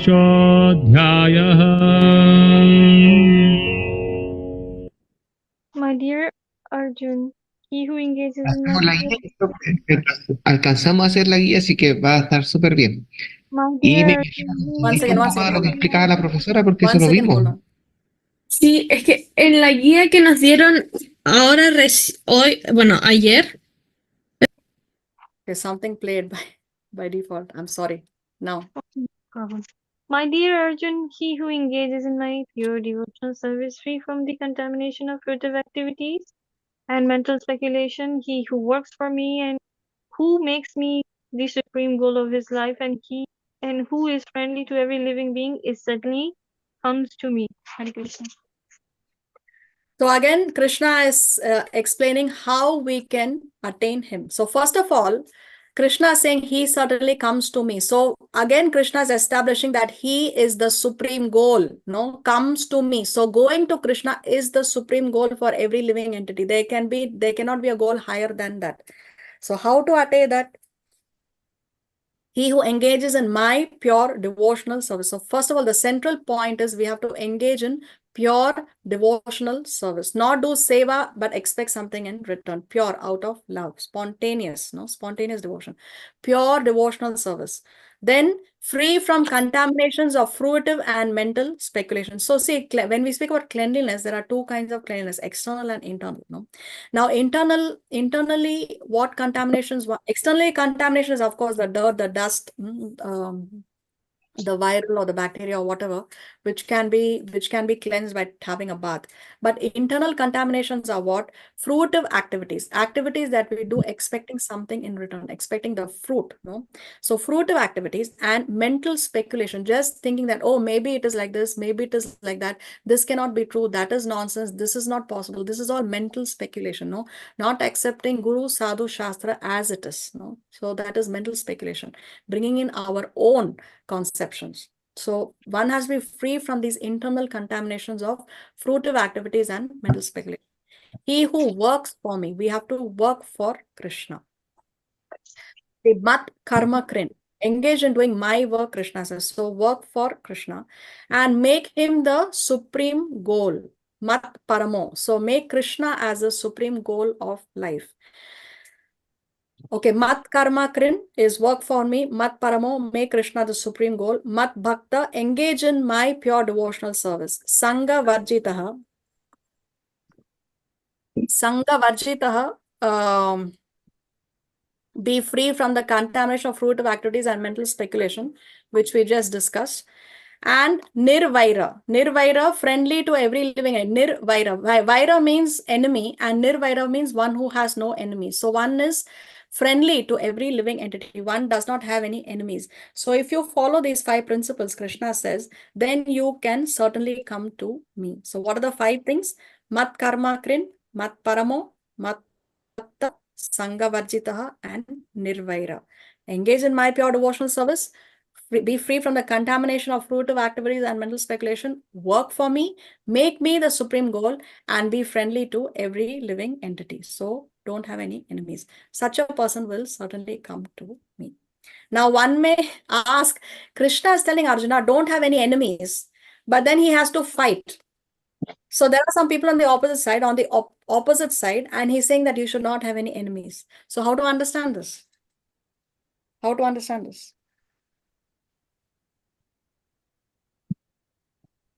Is Arjuna fighting them because they are his enemies? How has Arjuna have to fight them? He's being mere instrument, right? Yes, just by being an instrument of Krishna. Krishna wants him to fight. Krishna's instruction is you fight. Therefore, Arjuna is fighting. Arjuna is not fighting because he thinks that they are his enemies. No. So therefore, these 5 things, no, top 5, very, very important. Srila Prabhupada says that this verse is the sum and substance of the Bhagavad Gita. Very, very important instruction. So you can read this text of these 5 powerful instruction that Krishna gives to Arjuna in the last verse of this particular chapter. Life is meant to get back to Krishna, not to get back at others. Somebody has offended you, somebody has hurt you. You don't have to get back to them. That is not what this human life is meant for. That is not important. Don't waste your time on such frivolous activities. Life is meant to get back to Krishna. That is the goal. So you can read the conclusion of the chapter when I share the slides in the group. And there are also other instances when this universal form was shown actually by Chaitanya Mahaprabhu. We discussed how Chaitanya Mahaprabhu is none other than Krishna himself. So even Chaitanya Mahaprabhu has shown the universal form. One day, Advaita Acharya Prabhu requested Chaitanya Mahaprabhu to display the universal form he had very kindly shown to Arjuna. Lord Chaitanya agreed to this proposal, and Advaita Prabhu was fortunate enough to see the universal form of the Lord. So you can see Advaita Acharya, he's one of the Pancha Tattvas. No? When we chant the Pancha Tattva mantra before the Hare Krishna mantra, which is Jai Shri Krishna Chaitanya Prabhu Nityananda, Shri Advaita Gadhar, Shri Vasati Gaura Bhakta Vrinda. So there we say Shri Advaita. So this is Advaita Acharya of the Panchatattva, the principal associates of Chaitanya Mahaprabhu. And you can see how Chaitanya Mahaprabhu here has also shown the universal form to Advaita Acharya. This is in the Chaitanya Leela. If you go to your Veda-based Chaitanya Charitamrita Adi Leela, chapter 17, you can see this particular incident. And here, this is another incident where Chaitanya Mahaprabhu showed the 6-handed form to Sarvabhauma Bhattacharya. This place where he showed the 6-handed form is still now, you can go and visit this place in Jagannath Puri. So these 6 hands are 2 were green, 2 were blue, and 2 were golden. The green hands belong to whom? Sri Rama. Yeah, Lord Sri Ramachandra, because Ramachandra's complexion was green. So you can see the bow and arrow. The two hands of Krishna are blue. You can see here he's with the flute. And the two hands of Chaitanya Mahaprabhu, you can see golden complexion with the stick and the water pot. So Sarvabhauma Bhattacharya was shown the six-handed form. In summary, the universal form of Krishna, which is a temporary manifestation, and the form of time, which devours everything, and even the form of Vishnu, four-handed, have all been exhibited by Krishna. Thus, Krishna is the origin of all these manifestations. It is not that Krishna is a manifestation of the original Vishwarupa. So it's not that from that universal form is the two-handed form. It's not like that. See, the material calculation is big, is best. No, that is a material calculation. Anything that is bigger is better. But so therefore, many people think that the universal form is the superior form. But no, the two-handed form is the superior form, not the universal form. Thus, Krishna is the origin of all these manifestations. It is not that Krishna is a manifestation of the original Vishwarupa or Vishnu. Krishna is the origin of all forms. There are hundreds and thousands of Vishnus, but for a devotee, no form of Krishna is important, but the original form, the two-handed Shyama Sundara. In the Brahma Samhita, it is stated that those who are attached to the Shyama Sundara form of Krishna in love and devotion can see him always within the heart and cannot see anything else. One should understand, therefore, that the purport of this 11th chapter is that the form of Krishna is essential and supreme, says Srila Prabhupada. So you can read this verse by verse summary when I share the slides in the group. With that, we come to the end of today's session and the end of this chapter as well, by the mercy of Sri Guru and Sri Krishna. Srila Prabhupada ki Jai, Srimad Bhagavad Gita ki Jai.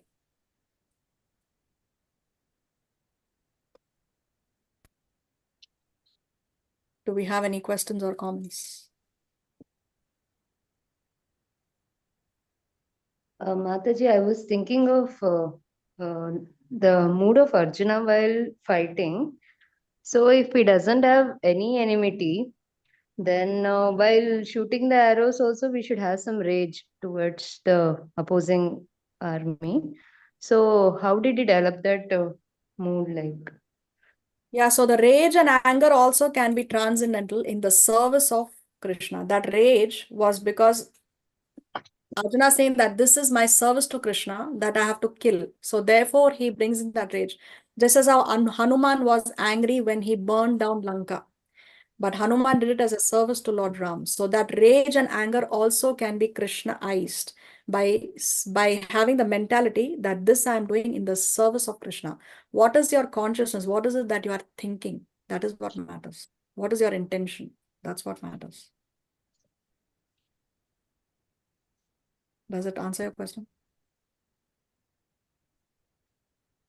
Yes, Mataji. And one more question was, we need to, without understanding Krishna, if someone says Krishna, it is as good as not seeing him. But in the Goloka, like the boys, Rajavasis, they don't even know who is Krishna. So how it is? Oh, that is beyond the, see, they are covered by the potency of Yoga Maya. So that is something that Krishna wants. No, Krishna wants to cover them so that he can enjoy more intimate pastimes with them. So they are at a different level. See, altogether, see, we are saying no how Arjuna's mood changed, and then he was offering obeisances, and then his mood came back to normal. Now in Vrindavan,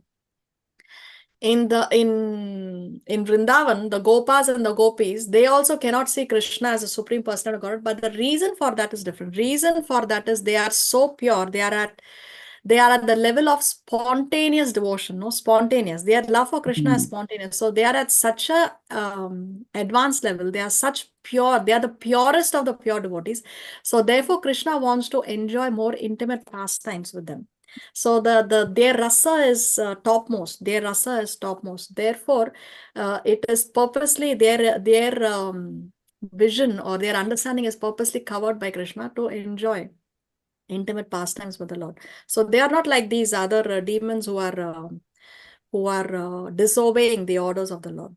So they are the purest of the pure.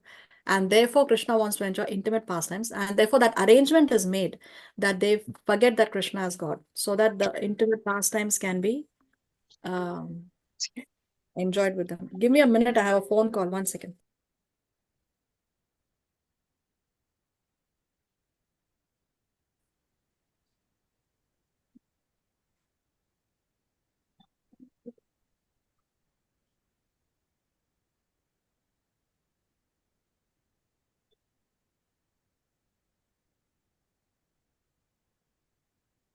Okay, I'm sorry.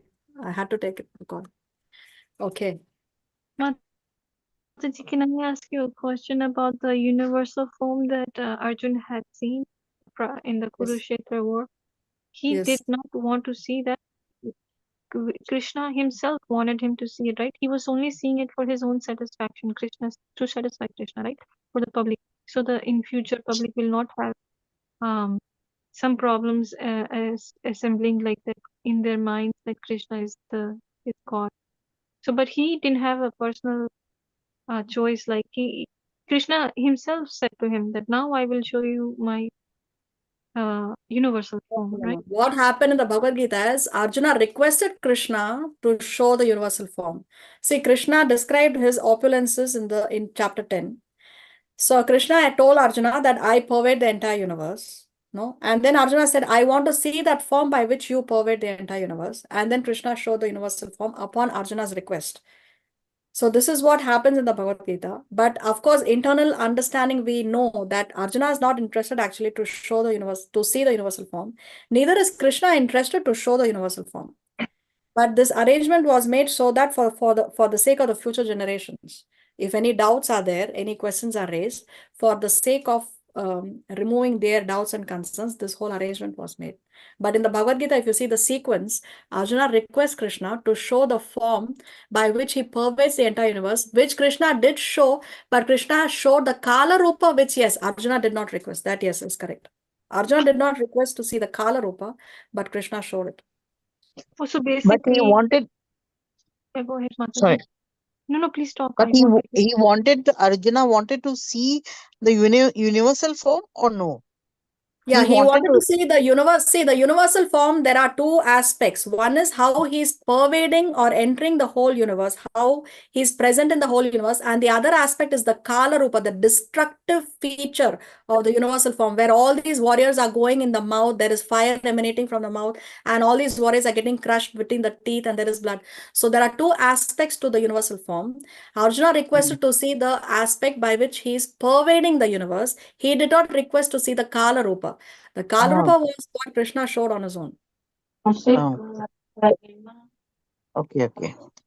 And what is the thing about impersonalism, like Krishna's impersonalism or something, and with the attachment with the material world? I mean, like Krishna's see, this form is not the form which is this is a temporary material manifestation. That universal form is a temporary material manifestation.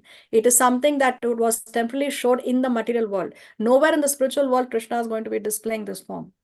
That's this what is not internal potency. He's not showing no, this it's with a the material internal manifestation. potency. It's a material manifestation. It has nothing to do with like Intuition, please. It doesn't matter if you like or you don't like. What's that? What did you say, Mataji? I heard more than one voice, so I couldn't understand anything. Oh my God. Okay. So basically Krishna showed his universal form, which is material, which is it's not personal, right? Feature. No. Personal feature is the two-handed form or the four-handed form. Okay, there is a question in the chat. Gayatri asks, how do we know what Sri Krishna wants from us? So actually, we have answered this question in the previous class. How do we know? We know by the service opportunities that come our way. When these opportunities come our way, we have to understand that it is Krishna who is sending it to us. Now Krishna has made this very nice arrangement of these Gita classes, isn't it? This arrangement has been made by the Lord. So when such opportunities come, or we have the opportunity to do some service, no, maybe making flower garlands or cooking seva or receiving guests and distributing some prasad to them, or studying the shastras or listening to a lecture. So these opportunities, they come. When these opportunities come our way, we have to understand that this is Krishna's arrangement, and we just go with the flow. We just agree to become an instrument in the plan of the Lord. So how do we know? Just take whatever service opportunity comes our way, we have to grab it with both the hands. Okay, that's how this whole thing works. And then you will see, when we agree to go with the flow, when we agree, when we take those opportunities, then we see how Krishna reciprocates. Yeah, Kirti Lata, you have your hand raised. Yes, Mataji, I have a question. That when we have even small power also, we feel very proud and we want to exhibit it to others. But how come Krishna is so powerful that Virat Rupa itself shows, but still he is very humble. He wants to be even menial servant to his devotees. How is that Krishna is so humble?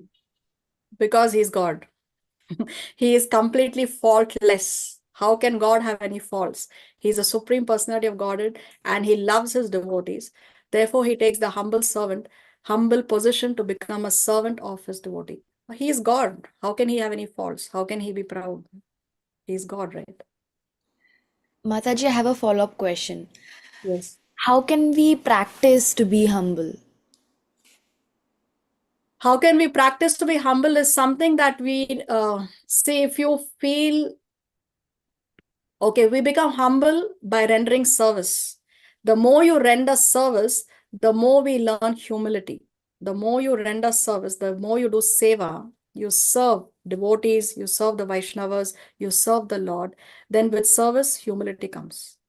Because service means to serve, you become a servant. So you take that position. So the more service you do, you develop the quality of humility. Thank you, Mataji. You're welcome. And Mataji, how did this pride come in living entities? Because we are so insignificant and still we feel proud, and Lord is so superior and still he feels humble. How is that? Because we have our free will, no? We see, we were all in the spiritual world.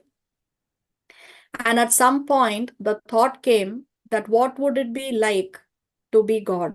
What would it be like to be independent of God? What would it be like to enjoy independently from God?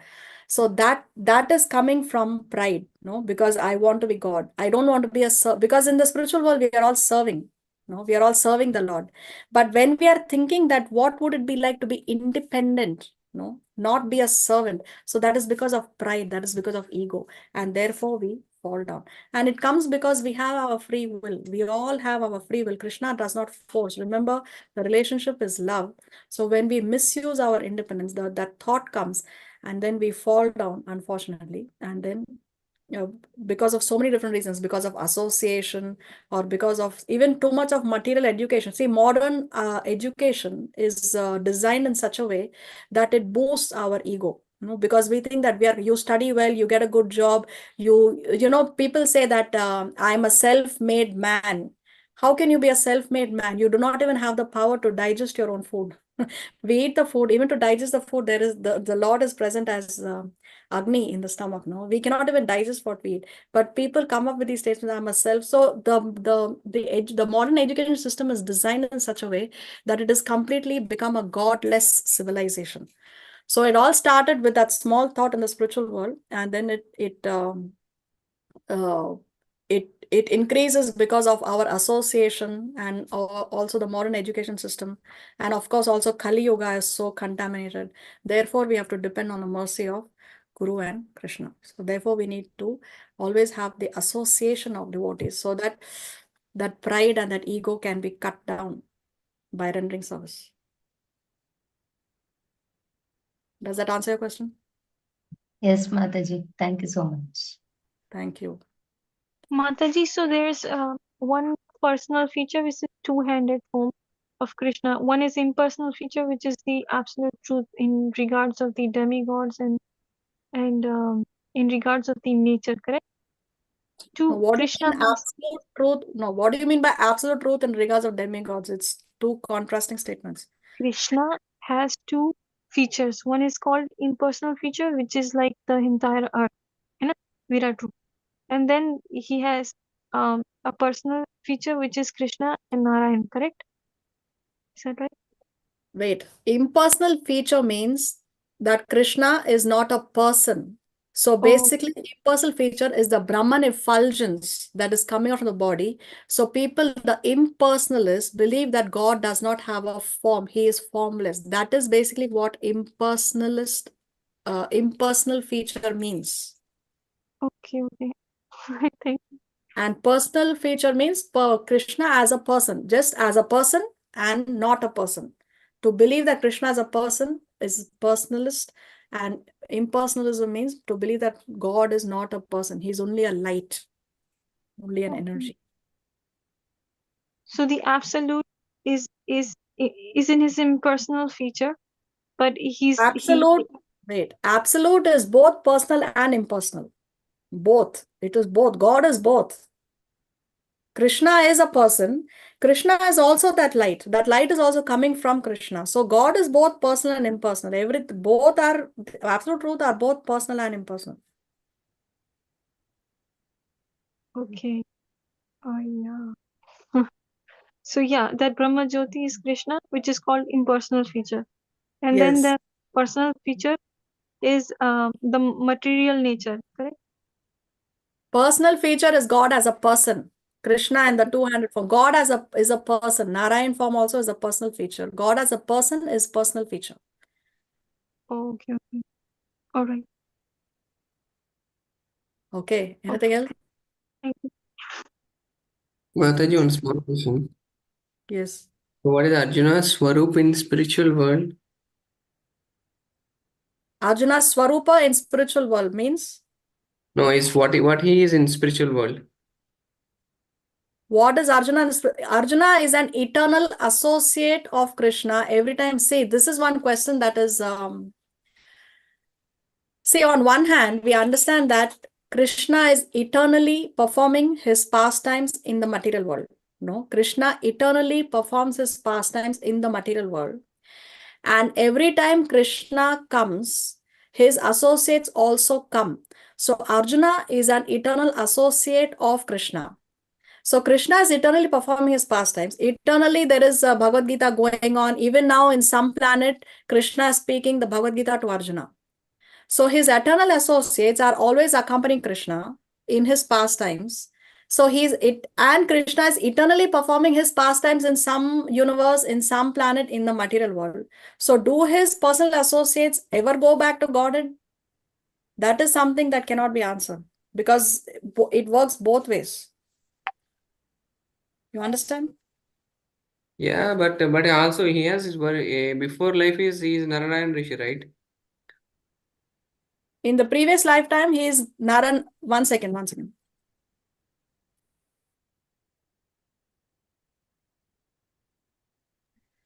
Yeah, in the previous lifetime, it described that they were Nara, Narayan Rishi. Yes. So, Yeah, like that. So earlier his forms also different. Now he is changing his forms, right? So he might have some spiritual form, something like that. yeah, Krishna and his associates both have spiritual forms. Yes, Mataji. But what is that I'm asking? So Mataji, I think he's asking, Balram is the Sheshnag, right, in the spiritual form. Like, what is Arjun in the spiritual form is what he's Okay, asking. Arjuna's rasa with Krishna eternally is Sakyaras as a friend. Is that what you're asking? Okay, Mataji. Yes, Friend. okay. Friend. He's in Sakyaras. Okay, Mataji.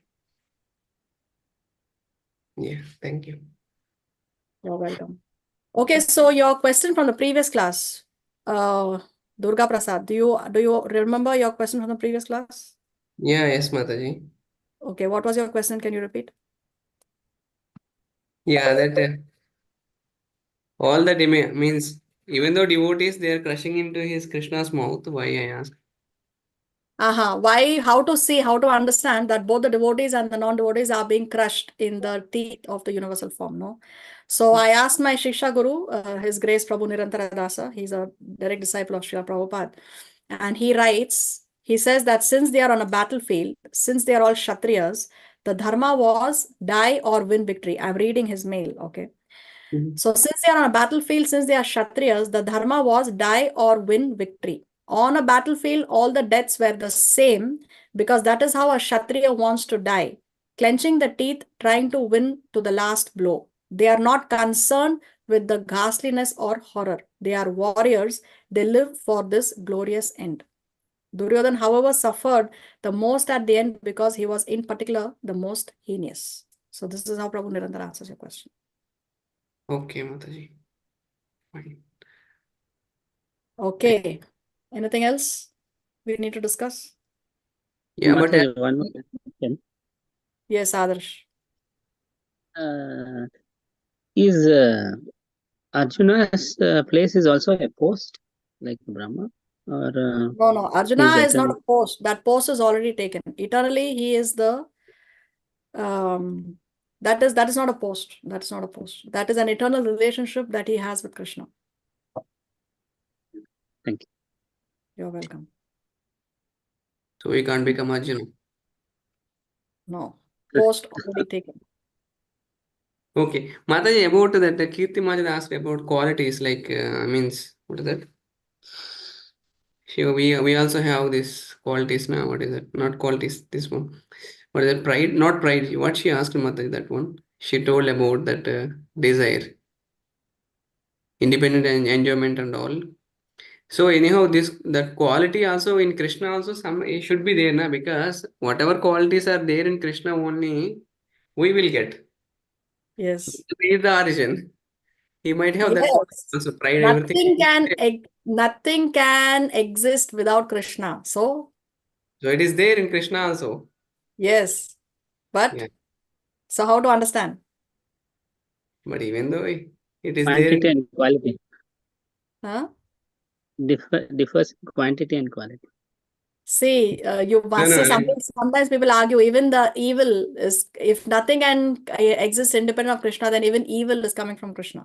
Correct? Is that what you're trying to ask? For example? yeah. So see, you have to understand that. See, if see, when there is sun and we are facing the sun, is there any shadow? Can we see the shadow? No. Can we see the shadow? Are we in the shadow? Yeah. No, we are in the light, right? Yes. But if we turn our face away from the sun, now what are we seeing? We are seeing shadow. We are seeing the shadow. So the cause of the shadow is the sun. The shadow is existing because the sun is existing. The shadow cannot exist if the sun does not exist, correct? But the reason why we are in the shadow or we are in the darkness is because we have chosen to turn our face away from the sun. So we cannot blame the sun for that. So this is how we understand this. So nothing can exist independent of Krishna. But the cause of that evil, we cannot blame Krishna for that evil. We have to blame ourselves only because we chose to move away from him. Yeah, okay. Okay, Mataji. Hare Krishna. Thank you. Hare Krishna. Thank you. Anything else?